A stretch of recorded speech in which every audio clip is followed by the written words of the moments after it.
በትምህርታቸው እንዲሁም በምክራቸው ነፍሳችን ሐሴት ታደርጋለች። ሲያስተምሩ ውስጣችንን በመንፈሳዊነት እንዲሞላ ያደርጉታል። በተመስጦ ወደ ሰማየ ሰማያት ወስደው የሰማዩን ምስጢር በሚገባ በምንረዳው እጅግ ድንቅ በሆነ መልኩ ያስተምሩናል ብቻ ሳይሆን የሚባሉት ፈትፍተው ያጎርሱናል። ምስጢር ገልጠው በእጅጉ ያሳዩናል። እንዲሁም ከምድር አስቀምጠው ደግሞ የዓለምን ሁሉ ነገር መርምረው ይነግሩናል። ስለ ጌታችን መድኃኒታችን ኢየሱስ ክርስቶስ፣ ስለ እመቤታችን፣ ስለ ቅዱሳን አበው እንዲሁም በሕይወታችን መልስ ስላጣንባቸው ጉዳዮች ሲያስተምሩ ያስተምራሉ ሳይሆን የሚባሉት ቆርሰው ያጎርሳሉ ነው ይሏቸዋል።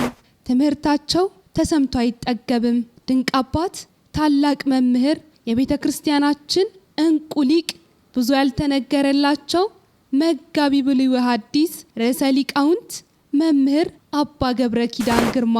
አባታችን አባ ገብረ ኪዳን ማን ናቸው? ያልተሰሙ ያልተደመጡ ድንቅ የሕይወታቸው ምዕራፍ፣ የሕይወታቸው ገጽታ ምን ይመስላል? ክቡራትና ክቡራን ውድ የጊዜ ሚዲያ ቤተሰቦቻችንና ተከታታዮቻችን እንደምን ሰነበታችሁልን? እንደምን ቆያችሁ? ሰላም እግዚአብሔር ከእናንተ ጋር ይሁን። እንግዲህ ዛሬም እንደወትሯችን በምንገልጠው የሕይወት ገጻችን ለእናንተ ለቤተሰቦቻችን በምናደርሰው የሕይወት ምዕራፍ በእናንተው በቤተሰቦቻችን በተከታታዮቻችን ጥያቄ መሰረት እንግዲህ የተዋህዶ የቤተ ክርስቲያናችን ድንቅ ትሁት መምህር የሆኑትን የርዕሰ ሊቃውንት የአባ ገብረ ኪዳን ግርማ የሕይወት ምዕራፋቸውን ልናስቃኝላችሁ ነሆ ይዘንላችሁ ቀርበናል። ታዲያ እርሶም እንግዲህ እንደተለመደው የቻናላችን ቤተሰብ የሆኑና ቻናላችንን ሰብስክራይብ እንዲሁም ዝግጅታችንን መርሃ ግብራችንን ላይክና ሼር እያደረጉ በመልእክት መስጫ ሳጥናችን ላይም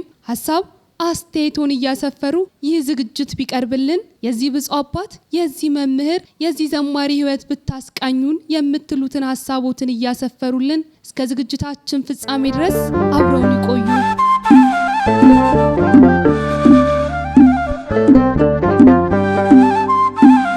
የኢትዮጵያ ኦርቶዶክስ ተዋህዶ ቅድስት ቤተ ክርስቲያናችን ተዋህዶ እምነታችን ይህ ነው ተብለው በቁጥር የማይለኩ በመስፈሪያ የማይሰፈሩ እልፍ የሆኑ ልጆች ያሏት ያፈራች ድንቅ እናታችን ናት። ታዲያ ከዚች ድንቅ እናት ከፈለቁ ልጆችና መምህራን መካከል እንግዲህ ርዕሰ ሊቃውንት አባ ገብረ ኪዳን ግርማ ዋነኛና ተጠቃሽ ናቸው። አባታችን አባ ገብረ ኪዳን ግርማ ትውልድና እድገታቸው በሀገራችን ኢትዮጵያ ብዙ ሊቃውንት ከተገኙባት ከፈለቁበት ቦታ ከሰሜኑ ክፍል ነው። በልጅነታቸው የተጠሩባትንና የመንፈሳዊ ሕይወት ሩጫን የጀመሩባትም እዚያው ተወልደው ባደጉበት ሀገራቸው ነበር።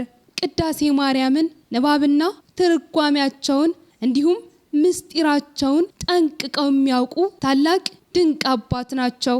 አባታችን አባ ገብረ ኪዳን ትምህርተ ህቡዓትንና ኪዳንን ንባባቸውን ከነ ትርጉማቸው እንዲሁም ከነ ምስጢራቸው ጭምር መጽሐፍተ አዲሳትንና ብሉያትንም ከነ ምስጢራቸው ከነ ትርጉማቸው ከነ ንባባቸው ጭምር በደብረ ሃይማኖት በሚገኘው የመጽሐፍትና ትርጓሜ ጉባኤ ቤት የብሉይና የሐዲስ መምህር ከሆኑት ከመምህራቸው ከኔታ ሐረገወይን ሐዲስ ለይተውና ጠንቅቀው ያወቁ ታላቅ አባት እንቁ መምህር ናቸው። ፀሐይን በእንቅብ ወይንም በላዳን ውሃን በወንፊት አምጡ እንኳን ቢባሉ እሺ በእጀኝ ብለው ለመታዘዝ ለማድረግ የሚፋጠኑ ትሁት ናቸው ተብለው በመምህራቸው የኔታ ሐረገወይን የተመሰከረላቸው አባታችን አባ ገብረ ኪዳን ገና ብሉይና ሐዲሳትን ለመማር ሲያቀኑ ነበር። እርሱ አይችሉም፣ ይከብዶታል፣ በብዙ ይፈተናሉ ሲባል በፍጹም እችለዋለሁ፣ እግዚአብሔር ከኔ ጋር ነው፣ ወደዚህ የመጣሁት በእርሱ ፍቃድ ነውና እችለዋለሁ፣ አልፈዋለሁ በማለት በጽናትና በብዙ ፈተናዎች እያለፉ ብዙ ዕውቀቶችን የቀሰሙ ጥበበኛ የእውቀት አባት ናቸው። የርዕሰ ሊቃውንት አባ ገብረ ኪዳን ግርማ የትምህርት ጉዟቸው በዚህ ብቻ አያበቃም። በጎንደር ሀገረ ስብከት በጎንደር ከተማ በሚገኘው የመንበረ መንግስት መድኃኔ ዓለም የአራቱ ጉባኤያት መጽሐፍተ ሊቃውንትን ከመምህራቸው የኔታ ሊቀ ሊቃውንት እዝራ ሐዲስ የተማሩ ሲሆን ትምህርታቸውንም ለመማር ባቀኑበት ወቅት የጉባኤ ቤቱ ሕንጻ የሚሰራበት ወቅት ነበርና ውሃ እየተሸከሙ ሲሚንቶ እያመላለሱና እየሰሩ እንዲሁም ሌሎች ሰራተኞችን እያገዙ በጎን ደግሞ ትምህርታቸውን አጥብቀው እየተማሩና እየተረዱ በትህትና እያገለገሉ እንደነበር እንዲሁ መምህራቸው ሊቀ ሊቃውንት እዝራ ሐዲስ ምስክርነታቸውን ይሰጧቸዋል። አባታችን አባ ገብረ ኪዳን ግርማ ወደ ምንኩስና ሕይወት የገቡት መጽሐፍተ ሐዲሳትን ጨርሰው መጽሐፍተ ብሉያትን በጀመሩበት ወቅት ነበር። በተማሩት መሰረትም ወንጌል፣ ሕግ፣ ምናኔ ናትና ምንኩስናን በመሲው በጌታችን መድኃኒታችን ኢየሱስ ክርስቶስ የተመሰረተ የጥበብ መንገድ ናትና ምንኩስናንም የመሰረታት ጌታችን መድኃኒታችን ኢየሱስ ክርስቶስ ነውና እርሱን በመምሰል በአባቶቼ መንገድ በመሄድ ስለምፈልግና ስማርም ያንን ሕይወት በህሊናዬ እየተማርኩትና እየፈለግኩት እየሻትኩት ስለመጣው ወደ ምንኩስና ሕይወት ለመግባት ችያለሁ። ክርስቶስንም ለመከተል ወደ ምንኩስናም ገብቻለሁ የሚሉት መምህራችን አባ ገብረ ኪዳን ግርማ የምንኩስና ሕይወትም እጅግ ድንቅ ሕይወት እንደሆነ ያብራራሉ። በዚህም መሰረት እንግዲህ በሐመረኖ ሰለስቱ ምዕት ቤተክርስቲያን የመጽሐፈ መነኮሳት አንድምታ ትርጓሜ ትምህርት ቤትም ከመምህራቸው ከመምህር መጋቤ ምስጢር ተሾመ ታደሰ ተምረው ለመጨረስ በቅተዋል። ትሁት የሆኑት መምህራችን አባ ገብረ ኪዳን ምንኩስና እኔ ችዬ በቅቼ ሳይሆን በእግዚአብሔር ቸርነትና በቅዱሳን ጸሎት ነው ለዚህ የደረስኩትና የበቃሁት። ምንኩስና ለዓለም ሙት ሆኖ ለክርስቶስ ሕያው ኗሪ መሆን እንደሆነ ይገልጻሉ። ለዚህም የምንኩስና ሕይወታቸውን አብዝተው በእጅጉ ይወዷታል። አባታችን አባ ገብረ ኪዳን ለመንፈሳዊ ሕይወትና ለቤተ ክርስቲያን አገልግሎት ዕለት ዕለት ራሳቸውን በመስጠት የሚያገለግሉ ድንቅ መምህር ሲሆኑ የሰው ልጅ ለሀብትና ለስልጣን እንዲሁም ለገንዘብ ሕይወቱን ጭምር አሳልፎ እየሰጠ በሚጠፋፋባት በዚች ክፉ ዘመንና በዚች ክፉ ዓለም እሳቸው ግን ሀብት ንብረት ንቀውና በውጭ አገር ሄደው የማገልገል ዕድል እንኳን እየተሰጣቸው በፍጹም አይገባኝም በማለትና የኔ ደሞዝ፣ የኔ በረከት፣ የኔ ክፍያ ያኔ በቤተ ክርስቲያን ስማር ያገኘው ሀብት ነው፣ ገንዘብም ሀብትም ስልጣንም ማያሻኝም በማለት የሚያገለግሉና ለሚያገለግሉት አገልግሎት እንኳን ለሚያስተምሩት ትምህርት ለሚያፈሩት የቤተ ክርስቲያን ተተኪ መምህራንና ሊቃውንት በነፃ እያስተማሩ እንዲሁም እኔ የዕለት ጉርሴን የዓመት ልብሴን ካገኘው ገንዘብና ደሞዝ ምን ያደርግልኛል በማለት በነፃ የሚያገለግሉ ድንቅና ልዩ አባት ናቸው። በምእመናን ልብ ውስጥም ዘልቀው በመግባት ምእመኑን የለወጡ ለብዙ ጥያቄዎቻቸውም መልስን የመለሱ በመንፈሳዊ ሕይወትም እንዲበረቱና እንዲጠነክሩ የቤተ ክርስቲያንን ጥልቅ ዕውቀት ጥልቅ ምስጢር የሚገልጡ አባት ናቸው። አባታችን መንፈሳዊ ሩጫን ያለ ክብር ያለ ሙገሳ ከታላላቆቹ ካቴድራሎች አንስቶ በመንበረ ፓትርያርክ ሳይቀር በአንጋፋ አድባራት በሀገር ውስጥ በሀገር ውጭም ጭምር ከመምህርነት አልፎ ለአስተዳዳሪነት ተጠይቀውና ተለምነው ጭምር እምቢኝ ሲሉ ቆይተው በአሁኑ ሰዓትም ሥርዓተ አበውን ሊያሳዩንና ሊያስተምሩን ከፍኖተ አበው ከመንገዳቸው ከጉዞአቸው ሊያሳትፉን በጥንታዊቷና ታሪካዊቷ የጣና ቂርቆስ ወንበር ተክለዋል። በርካታ ሊቃውንቶችንና በርካታ የእውቀት ምንጮች ከተቀዱባት ከጣና ደሴትም ከታላላቆቹ የሊቃውንት ተርታ ለመሰለፍና ለመቆጠር እጅግ ከባድ የሆኑን ጅማሬ በመጀመር በብፁዕ አቡነ ሚካኤል የደቡብ ጎንደር ሀገረ ስብከት ሊቀ ጳጳስ መልካም ፍቃድና ቡራኬ ርዕሰ ሊቃውንት መምህር አባ ገብረ ኪዳን ግርማ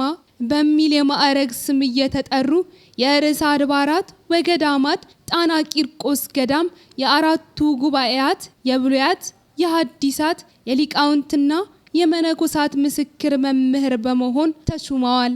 አባታችን ርዕሰ ሊቃውንት አባ ገብረ ኪዳን ግርማ ከመምህርነታቸውና ከሰባኪነታቸው ባሻገር ድንቅም ጸሐፊ ናቸው። በቅርቡ የታተመውና እጅግ በጣም የተወደደው አሐቲ ድንግል የተሰኘው መጽሐፋቸውና በእመቤታችን በቅድስት ድንግል ማርያም ሕይወት ላይ ያተኮረው የእመቤታችንንም ሕይወት በድንቅ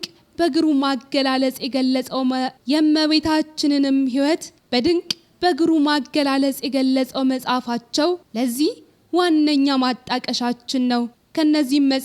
ከዚህም መጽሐፋቸው በተጨማሪ ደግሞ መጽሐፈ ወግሪስ፣ ጸዋዔ ፍኖት ወይም መንገድ ጠራጊ፣ መጽሐፈ ምዕዳን የተባሉ ሌሎች ድንቅ መጽሐፍቶችን ለቤተ ክርስቲያን ለሕዝበ ምእመኑ ማበርከት ችለዋል። በጥዑም ስብከታቸውና ዘመኑን ዋጅተው በማስተማራቸውም ተወዳጅ መምህር ለመሆን በቅተዋል። ስለ አባታችን ስለ አባ ገብረ ኪዳን የሕይወት ምዕራፍ ይህንን ከቃኘን ዘንዳ በስተመጨረሻም መጽሐፈ ወግሪስ በተሰኘው መጽሐፋቸው ላይ ያሰፈሩትን አንድ ድንቅ ጽሑፍ አስቃኝተናችሁ እንለፍ። ከመቀበል ይልቅ ስጥ፣ የገንዘብ ወዳጅ አትሁን፣ ከባለጸጋ ሽሽ፣ ትሑት ሰው ፈልግ እንጂ በእግዚአብሔር ዘንድ ክቡር ትሆን ዘንድ የባህሪ ፍላጎትህንና ምኞትህን ሁሉ ተወው። የዚህ ዓለም ትሩፋት ሁሉ ንቀህ አቃለተወው።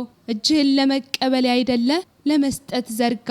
ዘወትር ወደ እግዚአብሔር ገስግስ። በሚመጣው የፍርድ ቀን ምሕረትና ይቅርታን ታገኝ ዘንድ ስለ ነፍስህ አልቅስ። ጸሎቱ እንዳልተሰማለት ባለጸጋ እንደ ነዌ ተጠምተ እንዳትቀር ወደህና ፈቅደ ድህነትንና መዋረድን ፈልግ። ጌታችን መድኃኒታችን ኢየሱስ ክርስቶስ በሚገለጥባት ዕለት በመንፈስ ሕያው ትሆን ዘንድ በስጋ ባለ ዘመን ሁሉ ሰውነትህን ናቃት። በእርሱ ፊት በበጎ ግብር መገለጥ እንድትችል መልካምን አድርግ። ከጻድቃን ጋር የተዘጋጀህና የተመረጥክ ሆነ እንድትገኝ።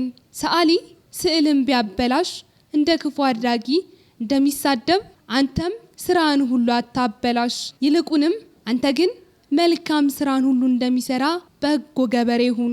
መልካም ስነ ምግባርህ በመልክህ በተግባርህ በንጽህ ሕሊናህና በጥበብ ተገልጦ የበጎነት ልዕልና ይደነቅልህ፣ ብፅዓንም ያሰጥ ዘንድ።